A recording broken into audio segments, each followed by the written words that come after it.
Hi guys, welcome to Visho Info. இன்றைக்கி நம்ம எதை பற்றி பார்க்க போகிறோன்னா ஹெல்த்தியாக வாழ எதை சாப்பிட்லாம், என்ன சாப்பிட்லாம் அப்படிங்கிறத பற்றி தாங்க பார்க்க போகிறோம்.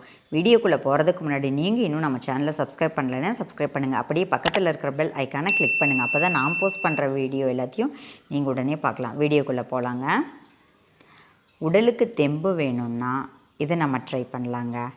அதுக்கு நிறைய மெத்தட்ஸ் இருக்குது. அதில் இதுவும் ஒன்றுங்க. கம்பஞ்சோறு செய்கிறத பற்றி தாங்க நான் உங்ககிட்ட ஷேர் பண்ண போகிறேன். இது நிறைய பேருக்கு தெரிஞ்சிருக்கலாம். இது தெரியாதவங்களுக்காக இந்த வீடியோங்க. இன்று நம்ம அரிசியை உண்பதே போதும் அப்படின்னு நம்ம நினைக்கிறோங்க. ஆனால் அரிசி மற்றும் கோதுமை ஆகியவற்றை விட உடல் நலம் தரக்கூடிய சிறுதானியங்கள் ஏராளமானது இருக்குங்க. அவற்றில் ஒன்று தாங்க இந்த கம்பு. கம்பு அப்படின்னு நாம் பேரை சொன்னாலே எல்லாருக்கும் ஞாபகத்துக்கு வர்றது, செய்ய தெரிஞ்சவங்களுக்கும் சரி செய்ய தெரியாதவங்களுக்கும் சரி ஞாபகத்துக்கு வர்ற ஒரே ஐட்டம் கம்பஞ்சோறு, கம்பங்கூழ் தாங்க. வெறும் கம்பங்குளை உணவாக உட்கொண்டு வேலை செய்பவர்களை இன்று அளவும் கூட நம்ம பார்க்கலாங்க. அத்தகைய சிறப்பு வாய்ந்த சிறுதானியங்களில் ஒன்று தாங்க இந்த கம்பு. பொதுவாகவே தானிய வகைகளை உட்கொண்டால் உடல் வலுவடையுங்க. மற்ற தானியங்களை காட்டிலும் கம்பில் வைட்டமின்ஸ், மினரல்ஸ் ஜாஸ்தியாக இருக்குங்க. வைட்டமின் சத்து குறைவால் உடலில் தோன்றும் வியாதிகளை கம்பஞ்சோறு சாப்பிட்றதன் மூலம், அதாவது கம்பை ஏதாவது ஒரு ஃபார்மில் நம்ம சாப்பிட்றதன் மூலம் சரி பண்ணிக்கலாங்க. இதுக்காக வேறு மருந்தெல்லாம் தேவையில்லைங்க. சரிங்க, கம்பஞ்சோறு எப்படி பண்ணுறதுன்னு பார்க்கலாங்க. கம்பு 1 கப் எடுத்துக்கலாங்க. தண்ணீர் 2.5 கப் எடுத்துக்கலாங்க. உப்பு தேவையான அளவு எடுத்துக்கலாங்க. கம்பை நன்றாக கழுவி 1 கப் தண்ணீரில் 15 நிமிஷம் ஊற வச்சுக்கலாங்க. அப்புறம் 15 நிமிஷம் கழித்து தண்ணீரை வடிய விட்டுட்டு மிக்சியில் ஒரு 4-5 பல்ஸ் மோடு, அதாவது விப்பர் மோடுன்னு சொல்லுவோம் பார்த்திங்களா, அந்த மாதிரி சுற்றி எடுத்துக்கலாங்க. இப்போது கம்பை பார்த்திங்கன்னா உடைச்ச ரவை மாதிரி இருக்குங்க. இந்த உடைத்த கம்பை மீதமுள்ள 1.5 கப் தண்ணீரையும் சேர்த்து உப்பு போட்டு குக்கரில் 5 விசில் விட்டு எடுக்கலாங்க. இதை குக்கரில் தான் செய்யணும்னு நான் சொல்ல வரலைங்க. டேரெக்டாக செய்ய தெரிஞ்சவங்களுக்கு செய்யலாங்க. தெரியாதவங்களுக்காக தாங்க இந்த ஈஸியான மெத்தடு.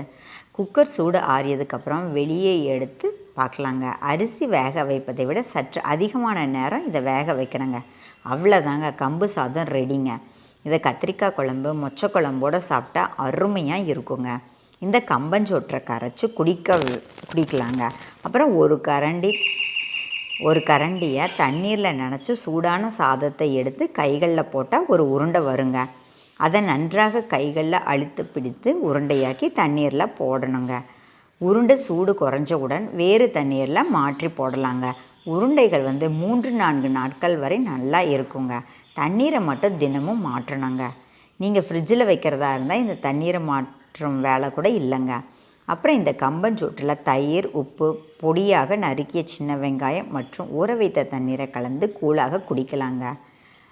இல்லாட்டி இன்னொரு முறை இருக்குங்க. தயிர், உப்பு சேர்த்து தயிர் சாதமாகவும் சாப்பிட்லாங்க. இதோட பலன்கள் என்னன்னு கேட்டிங்கன்னா, கம்பு உடலுக்கு ஆரோக்கியத்தையும் பலத்தையும் கொடுக்குங்க. கம்பில் உள்ள நார்ச்சத்து வயிறு சம்பந்தமான அனைத்து பிரச்சனைகளையும் சரி செய்யுங்க. கம்பு உடலில் உள்ள கெட்ட கொழுப்புகளை கரைக்குதுங்க. கம்பு நோய் எதிர்ப்பு சக்தியை அதிகரித்து உடலுக்கு தேவையான சத்துக்கள், வைட்டமின்களையும் நார்ச்சத்தையும் தருதுங்க. கம்பு பெண்களுக்கு தாய்ப்பால் சுரப்பை அதிகரித்து மாதவிடாய் காலங்களில் ஏற்படும் வயிற்று வலியை குறைக்குதுங்க. இவ்வளவு சத்து இருக்கிற கம்பை நம்ம விடலாங்களா? விடவே கூடாதுங்க. கட்டாயம் சாப்பிட்ணுங்க. அது என்னோடய ஆசை. அதை உங்கள்கிட்ட ஷேர் பண்ணுங்க. என்னங்க, இந்த வீடியோ உங்களுக்கு பிடிச்சிருந்தா லைக் பண்ணுங்கள், ஷேர் பண்ணுங்கள், கமெண்ட் பண்ணுங்கள். ஞாபகமாக சப்ஸ்கிரைப் பண்ணுங்கள். ஓகே, பாய்.